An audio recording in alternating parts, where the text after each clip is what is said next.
नमस्ते दोस्तों, मैं इष्ट ज्योति आज की बात में आप सबका स्वागत करती हूँ। आइए आज की बात कर लेते हैं। आज बड़ा ही अच्छा दिन है, पवित्र दिन है, रविवार का दिन है, सूर्य का दिन है। तो सूर्य को अर्घ दीजिए, नहा धोकर देना है। नहा धोकर सूर्य को अर्घ दीजिए, तांबे के लोटे में जल डालकर उसमें अक्षत, लाल फूल, रौली वगैरह डाल के आप दे सकते हैं। और मंत्र जाप कीजिए, ओम घृणी सूर्याय नमः। ऐसा आप 11 बार जाप करें। उसके बाद 3 बार गायत्री मंत्र का जाप करना है। इससे आपका सूर्य प्रबल हो जाएगा। कुंडली में अगर सूर्य थोड़ा सा वीक है, राहु केतु से पीड़ित है, तो उसको प्रबल करने के लिए ये अच्छा उपाय है। और आज अष्टमी तिथि है, महाअष्टमी मनाई जाती है। और कंजिका भोजन का विधान है, तो उसके थोड़ा वास्तु के हिसाब से थोड़ा बता देती हूँ। कन्याओं को बुलाकर आपको भोजन कराना है। उसकी विधि क्या है? कन्याओं के हाथ पैर धुलाएं, उन्हें तिलक लगाएं, नीराजन करना, भोजन कराना और दक्षिणा देना, ये विधि है। उन लोग को हाथ पैर धो के उनको भोजन कराना है, दक्षिणा देना है और पूर्व मुखी होकर कन्याओं को अर्घ देना है।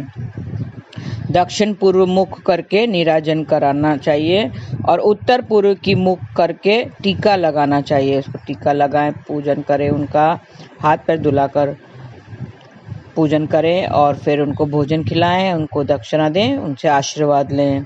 दक्षिणा जरूर देना है और हो सके अपने सामर्थ्य के अनुसार भेंट भी जरूर देना है। सम्मुख होकर भोजन कराएं, ऊपर देखकर दक्षिणा दें, पृथ्वी की ओर देखकर आशीर्वाद ग्रहण करें, तो आशीर्वाद भी उनसे लेना चाहिए। अष्टमी तिथि आज शाम 7:50 तक रहेगी। आज शारदीय नवरात्रि का 8वां दिन है। नवरात्रि की अष्टमी को महाअष्टमी के नाम से जाना जाता है। आज माँ दुर्गा के 8वें स्वरूप माता महागौरी की पूजा होती है। देवी का रंग गोरा होने के कारण महागौरी या श्वेतांबरा धरा कहते हैं। इससे रंग की उपमा शंख, चंद्रदेव और कंद के फूल से की जाती है। माता का वाहन बैल है, इसके लिए इसे भी वृषारूढ़ा भी कहते हैं।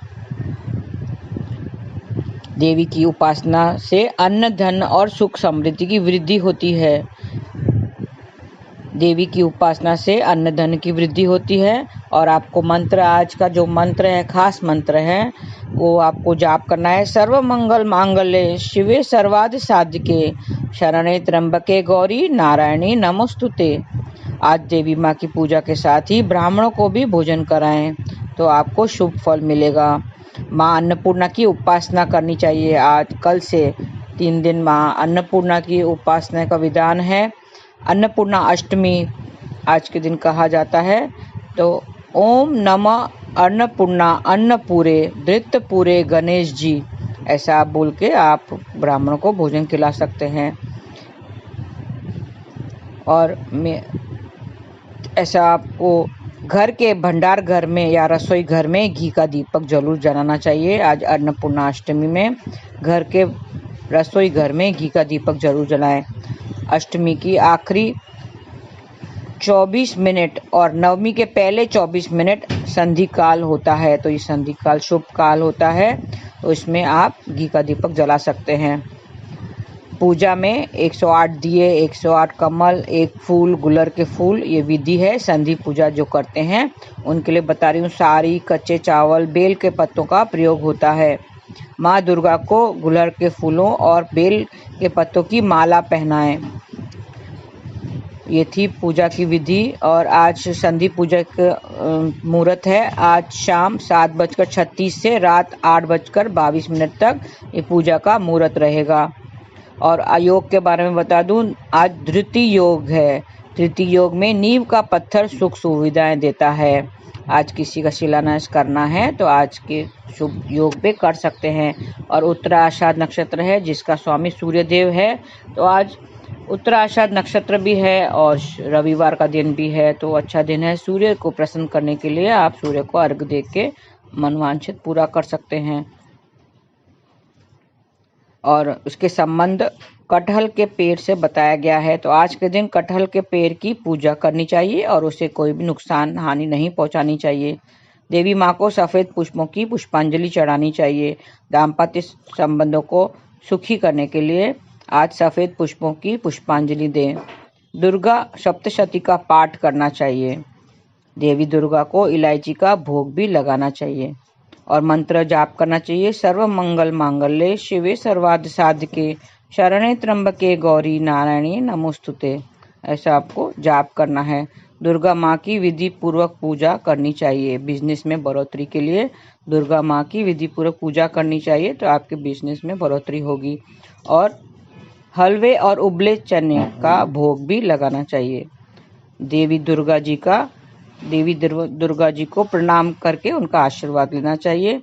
और मंत्र है स्वास्थ्य ठीक रखने के लिए आपको मंत्र जाप करना है। देहि सौभाग्य आरोग्यम देहि में परम सुखम रूपम देहि जहम देहि यशो देहि दिशो देहि।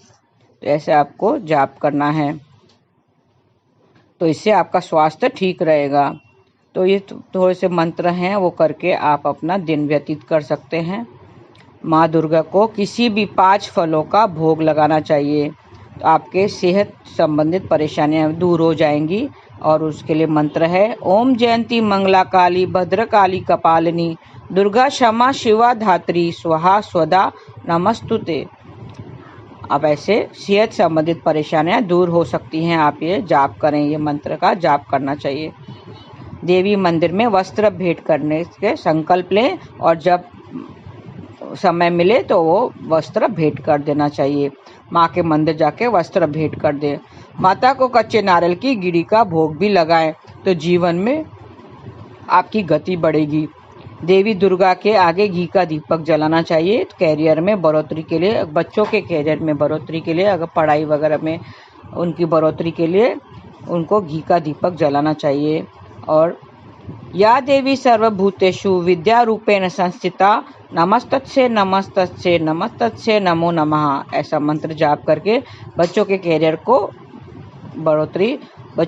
में बढ़ोतरी कर सकते हैं। आप ये मंत्र जाप कीजिए। कौन सा मंत्र है? या देवी सर्वभूतेषु विद्या रूपेण संस्थिता नमस्तस्यै नमस्तस्यै नमस्तस्यै नमो नमः। ऐसा करके बच्चे के कैरियर में बढ़ोतरी होगी।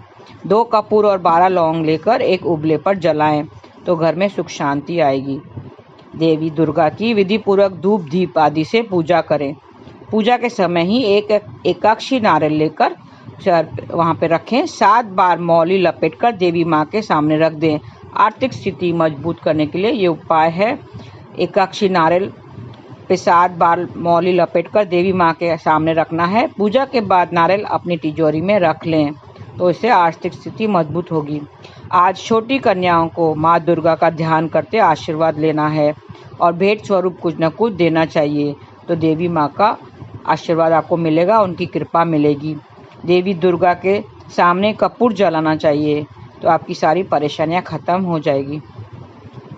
वैसे आप विधि कीजिए। आज कंजिका भोजन कराया जाएगा, आज भी करते हैं। कल है नवमी, महानवमी तिथि है, तो कल भी किया जाता है। तो आप अपने सामर्थ्य के अनुसार उनको पूरी, चना, उबले हुए चने, हलवा, खीर, पूरी सब दे सकते हैं और भेंट स्वरूप कुछ भी उनको दे के उनका आशीर्वाद ले सकते हैं। तो इस तरह से ये थी आज की बातें। अब आइए थोड़ा कृष्ण कथा में ज्ञान की बातें कर लेते हैं। गीता में शरीर को रथ की उपमा देते हुए कहा गया है कि इंद्रियां इसके घोड़े हैं, मन सारथी है और आत्मा स्वामी है। शरीर और मन का संबंध शास्त्रिक और शासक जैसा है। शरीर वैसे वही कुछ करता है जिसका मन निर्देश देता है। मन जिधर लगाम खींचता है, शरीर रथ के घोड़े उसी दिशा की ओर बढ़ते हैं। ऐसा कोई शारीरिक क्रियाकलाप नहीं जो मन की इच्छा के विपरीत होता है। जो मन चाहता है वही होता है, तो हमें मन पर कंट्रोल करना चाहिए। हमको कुछ खाने की इच्छा होती है, किसकी इच्छा होती है? वो मन की इच्छा होती है। हमें कोई नाराज होता है तो किसको चोट लगती है? मन को चोट लगती है। तो अच्छे या बुरे का परिणाम जो भी होता है वो मन करता है, मन प्रतिक्रिया करता है, तो उससे हमारा शरीर रिएक्ट करता है। जिसकी आज्ञा के बिना कोई काम न हो उसे मालिक नहीं तो और क्या कहेंगे। शरीर में ऐसा कोई अंग अवयव नहीं जो मन की अपेक्षा कर सके। मन से बलवान आत्मा है, इससे ज़्यादा ताकतवर शरीर में कोई नहीं। तो मन से ज़्यादा ताकतवर क्या है? आत्मा। तो हमें आत्मा को प्रबल करना चाहिए, मन को नहीं। यह जानने के बाद इनकार का कोई कारण नहीं कि मन का संतुलन शोक, रोग, बीमारियों के रूप में भी प्रभावित करता है। विज्ञान में भी यह मानने लगा है कि मन अगर होता है, हमारी जो बीमारियां होती हैं वो भी मन से होती हैं। कनाडा के शरीर शास्त्र और मनोवैज्ञानिक डॉक्टर डैनियल के अनुसार साधारण सा जुकाम केवल मानसिक कारणों से होता है। वह कहते हैं कि जुकाम का निमित्त कारण विषाणु हो सकता है, पर उनकी प्रकृति अन्य विषाणु से अलग होती है। चेचक, खसरा, डेंगू, चिकनगुनिया आदि रोग एक बार होते हैं तो शरीर में उनसे लड़ने की शक्ति आ जाती है। ठीक होने के बाद इन रोगों को दोबारा होने का खतरा लगभग नहीं रहता है, लेकिन सर्दी जुकाम पर यह बात लागू नहीं होती है। वह कई बार होता है और लगातार बना रहता है। जब तक मानसिक तनाव कम नहीं होता, वह काबू में नहीं आते हैं। चाहे कितनी ही एंटीबायोटिक और एंटी एलर्जिक दवा ली जा रही हो। वैसे तो दवाओं से यह जल्द ठीक हो जाता है, लेकिन फिर नहीं होगा इसका कोई गारंटी नहीं है। आपने ध्यान दिया होगा, जब सर्दी जुकाम होता है तो 5-6 दिन तो चलता ही है।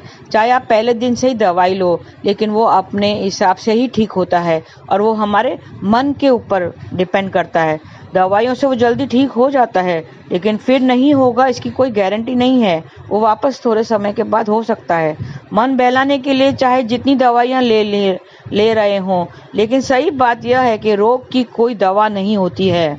याद रखें, रोगों की कोई दवा नहीं होती है, क्योंकि कारण कहीं और है और चिकित्सा कहीं और की हो रही है। चिकित्सा विज्ञान ने भी यह मान लिया है कि दवा से नहीं, मन पर नियंत्रण करने से बीमारी को दूर किया जा सकता है। आजकल जो भी बीमारी होती है वो मन के स्ट्रेस की वजह से हो रही है। चाहे आप डायबिटीज़ लो, बीपी, कोलेस्ट्रॉल या कोई भी बीमारी हो, हार्ट की बीमारी हो या थायराइड की बीमारी हो, सब स्ट्रेस की वजह से होती है। और मन पे हम ज़्यादा दबाव डालते हैं तो स्ट्रेस होता है, तो सब मन के कारण होती है। करीब 50 साल पहले ब्रिटेन के डॉक्टर एडवर्ड ने तो बिना दवा और बिना सर्जरी के एक नई चिकित्सा पद्धति विकसित की थी, जिसके उन्होंने स्पिरिचुअल हीलिंग कहा था। ये बहुत पहले से ही शुरू हो गई थी स्पिरिचुअल हीलिंग। डॉक्टर एडवर्ड्स ने अपनी पुस्तक ट्रूथ अबाउट स्पिरिचुअल हीलिंग में इस पद्धति के सिद्धांतों को और का उल्लेख करते हुए ऐसे रोगियों के ब्यौरे दिए हैं जिन्हें डॉक्टर ने लाइलाज करार दिया था। इन रोगियों को डॉक्टर एडवर्ड ने अपनी चिकित्सा विधि से ठीक कर दिया। लंदन की एक महिला एलिजाबेथ विल्सन की रोग गाथा और से मुक्त होने की कथा बड़ी विचित्र है। आइए सुन लेते हैं। सन 1929 में जब वह कुल 3.5 वर्ष की थी तो उसकी रीढ़ की हड्डी में दर्द हुआ। इलाज भी कराया गया, लेकिन रोग ठीक होने की बजाय गंभीर होता गया। 14 वर्ष की होने तक पीड़ा असह्य हो चुकी थी और वह चलने फिरने में असमर्थ हो गई। एलिजाबेथ पूरे 35 साल तक यह पीड़ा झेलती रही। चिकित्साओं ने हार मान ली और उसके मर्ज को लाइलाज बताया। सन 1960 में एलिजाबेथ के अभिभावकों को कहीं से डॉक्टर एडवर्ड्स के बारे में पता चला। वे एलिजाबेथ को उनके पास ले गए। आश्चर्य की बात यह थी कि कुछ हफ्तों में आध्यात्मिक उपचार से वह ठीक हो गई। डॉक्टर एडवर्ड्स ने अपनी इस चिकित्सा पद्धति के बारे में अपनी पुस्तक ट्रूथ अबाउट स्पिरिचुअल हीलिंग में लिखा है कि यह चिकित्सा पद्धति पौराणिक दर्शन की दी हुई एक विधि है और इसका परिणाम तर्क संगत है। सबकी बात को तर्क और तथ्य से समझते हुए उन्होंने कहा कि नारंगी अच्छी होती है। वो एग्जाम्पल दे रहे हैं, ध्यान से सुने। नारंगी अच्छी होती है। यदि ऐसा नहीं होता तो उसके उगने और विकसित होने का कोई मतलब नहीं था, लेकिन पेड़ से तोड़ने के बाद नारंगी खराब निकलती है तो इसका अर्थ यह नहीं है कि उसके उगने का उद्देश्य गलत था। खराब नारंगी एक बीमार नारंगी है और इसके लिए नारंगी दोषी नहीं है। दोष या तो किसी शुरुआती कारण से होता है अथवा कोई बाहरी कारण से हो सकता है। नारंगी को टहनी से जुड़ने वाली डंडी कमजोर हो, इससे नारंगी गिर सकती है और गिरकर खराब हो सकती है, या फिर बीमारी का कारण भी बाहरी हो सकता है। वजह जो भी हो, उसे दूर किया जा सकता है, उसका उपचार किया जा सकता है, उसी तरह आदमी भी भीतरी कमजोरी या बाहरी आक्रमण का शिकार हो सकता है। जिस तरह वृक्ष के पोषण के साथ नारंगी की टहनी से जुड़ने वाली कड़ी भी मजबूत होनी जरूरी है, उसी तरह उस कड़ी को भी मजबूत बनाना जरूरी है जो मनुष्य को उसके उद्यम से जोड़ती है। स्वास्थ्य का अर्थ है सामान्य प्राकृतिक स्थिति, बीमारी का अर्थ है स्थिति सहज नहीं है और उसे सामान्य बनाने की जरूरत है। यह काम आध्यात्मिक चिकित्सा से हो सकता है तथा होना चाहिए। चिकित्सा का उद्देश्य इतना ही रहे कि मनुष्य का संबंध अंतःकरण से जुड़ जाए। आध्यात्मिक चिकित्सा का काम मनुष्य और उसके सर्जक के संबंधों को फिर स्थापित करना है। तो हमें आध्यात्मिक भी होना चाहिए, क्योंकि हमारे सारी जड़ें आध्यात्मिकता से जुड़ी हुई है।